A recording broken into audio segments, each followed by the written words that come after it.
kusimaha isuduwaha wasaaradda caafimaadka gobolka Sool ayaa gargaar caafimaad gaarsiiyay deegaanka Siixowle ee degmada Yogoori ee gobolka Sool halkaas oo lagu soo ururiyay dad ay xoolihii ka dhamaadeen isla markaana la ildaran baahiyo caafimaad. dadka halkaasi ku sugnaa ayaa ka mahad celiyay gargaarka ay la soo gaadhay maamulka wasaaradda caafimaadka gobolka Sool xilli ay la ildaran yihiin xanuuno. Doctor-kaaga iyo dhakhaatiirtayada caafimaadka ee sida fiican ee degdega ah noogu soo gurmatay iyagoo maantii dhaweeda daraadahayd noo yimi ballanqaadkii ay oofiyeen oo si wacan loo gacan qabteen oo hadeerto ay dadkii daweynayaan. madashana joogno waa Siixowle waa dadkii qaxootiga ah ee isugu yimi kaamka yimi kalbardaalay ceer aweer المدجان ودتك يسوي يدتك رباديها دمانتو دتك كان وقعن قبتي او وسو غاري هيداتو كو كلادكم حلقاتو oo jiraan ma hay'adda caafimaadka gobolka Sool mooyaan saaka ku suganahay anagoo wasaaradda caafimaadka gobolka kaamka Siixowle oo saddex goobood oo dadka ka soo barakacay la isugu keenay waxaana shaqeynaya tiimkii wasaaradda caafimaadka oo ay taageeraysa hay'adda ARC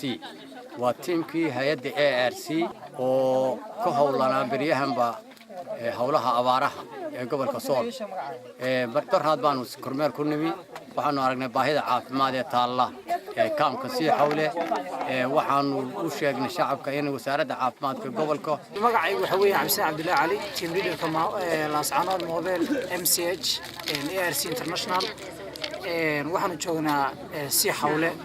kaamka la yiraahdo oo dad IDP ah la isugu keenay qaxoontiya oo dadka xooluhu ka dhamaadeena wasaaradda caafimaadka ayaa emergency ka keentay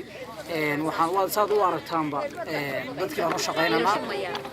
insha Allah intaan ku gaari karno ilaa maanta iyo maalmo kale ku soo noqon doona waan u shaqeynana. sidoo kale isuduwaha ayaa gaalay MCH-ka degmada Yogoori waxa uu na gaarsiiyay biskudo nafaqo celina oo loogu talagalay carruurta ku dhaqan deegaankaasi. halkan waa Yogoori MCH magacaygu waa Cabdinuur Aadan Bulaale madaxa MCH Yogoori saaka waxa halkan loogu yimid isuduwaha gobolka Sool Bilaxaj Maxamuud oo loo keenay OTV-ga ama buskudkii ciyaalka nafaqada daran ee severe malnutrition-ka oo muddo naga maqnaawsho saaka loo keenay lagu wareejiyay iyo daawooyin aad iyo aad buu mahadsanyahay oo mahad celinaya degmada Yogoori Cabdinuur daraantaan uu noo sheegay baahida intii ma ahayn wax weyn ma ahayn waxaan u keenay laakiin wax dadku u baahnayeen bay ahaayeen oo baahidii robotkii markaan aragnay baanu ku siinay oo aanu ku howlgalay waxaan waday bal qiimeyn MCH-da dadkii meelaha koobaha lagu hurday gobolka Sool inaan maalin meel tago oo gabagabadii kusimaha isuduwaha ayaa kormeeray MCH-ka degmada Cadceeye ee gobolka Sool halkaas oo ay ka socotay dhismo xoogan oo lagu qabyatirayo MCH-kaasi waxa uu u mahad celiyay qurba joogta deegaankaasi oo ku hawlay dadkooda ay wax ugu qaban lahaayeen. sidoo kale waxa ka hadlay maamulka MCH-ka Cabdilaahi Saleebaan isagoona ka warbixiyay halka uu marayo.